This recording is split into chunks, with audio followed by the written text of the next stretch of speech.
जय श्री कृष्ण मित्रों, सत्यार्थ दर्शन चैनल पर आप सभी का हार्दिक स्वागत है। भक्तों, जैसा कि आप जानते हैं, हमारे इस चैनल का उद्देश्य आपको हमारे गौरवशाली इतिहास से परिचित कराना है।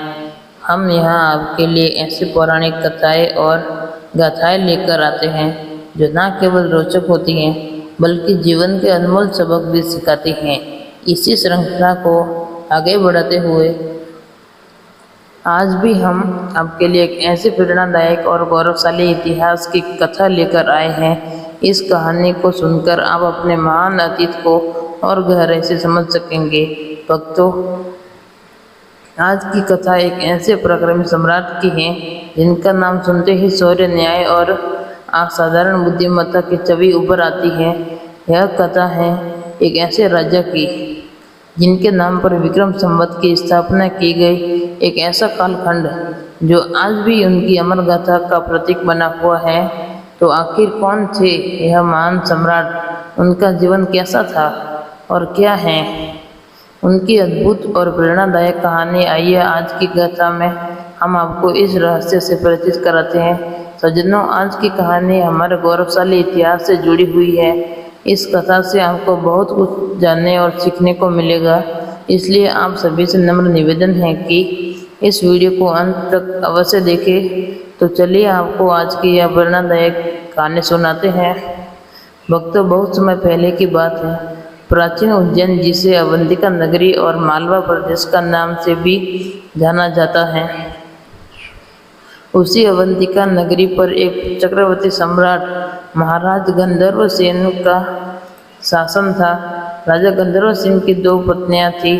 उनकी पहली पत्नी से जिस संतान की उत्पत्ति हुई, उस संतान का नाम भरतरी रखा गया था, और उनकी दूसरी पत्नी की कोख से जिस संतान ने जन्म लिया, उस संतान का नाम विक्रम रखा गया, जो बाद में चक्रवर्ती सम्राट बने और इन्हें राजा वीर विक्रमादित्य के नाम से जाना गया। भक्तों, कहानी कुछ इस प्रकार से है कि जब महाराज गंधर्व सेन वृद्ध हो गए और उन्होंने महसूस किया कि अब राज्य की भागदौड़ अगली पीढ़ी को सौंपने का समय आ गया है, तब उन्होंने अपने बड़े पुत्र भरतरी को अवंतिका नगरी का राजा बनाया।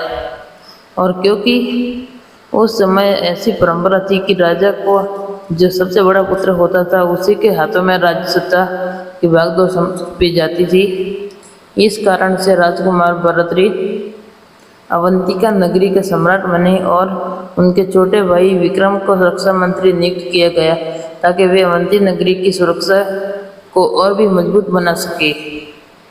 इस प्रकार दोनों भाई मिलकर अवंतिका नगरी का शासन चलाने लगे। दोनों भाइयों में बहुत प्रेम था। वे हमेशा एक दूसरे के सुख दुख में सहभागी होते थे और मिलजुल कर राज्य की भलाई के लिए कार्य करते थे। उनके आपसी प्रेम और समझ ने अवंतिका नगरी को एक समृद्ध और शक्तिशाली राज्य बना दिया था। जब राजकुमार भरतरी अवंतिका नगरी की राजगद्दी पर विराजमान हो गए, जब वह मालवा प्रदेश के राजा बन गए, तब अनेक पड़ोसी राज्यों के राजाओं ने अपनी राजकुमारियों के विवाह के प्रस्ताव भेजने शुरू कर दिए, क्योंकि भरतरी अपनी प्रजा का भली भांति ध्यान रखते थे।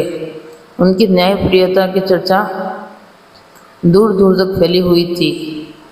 दूर दूर से लोग अपना न्याय कराने राजा भरतरी के दरबार में आते थे। इसलिए अधिकांश राजा अपने पुत्रियों का विवाह राजकुमार भरतरी से करना चाहते थे। इसी क्रम में बारी बारी से राजकुमार भरतरी ने दो अलग अलग राजाओं की पुत्रियों से विवाह किया। राजकुमार भरतरी पहली पत्नी का नाम था चित्रलेखा और दूसरी राजकुमारी जिसे वह अपने महलों में रानी बनाकर लाए, उसका नाम था अनंगसेना। दोनों ही रानियां बहुत ही सुंदर और पतिव्रता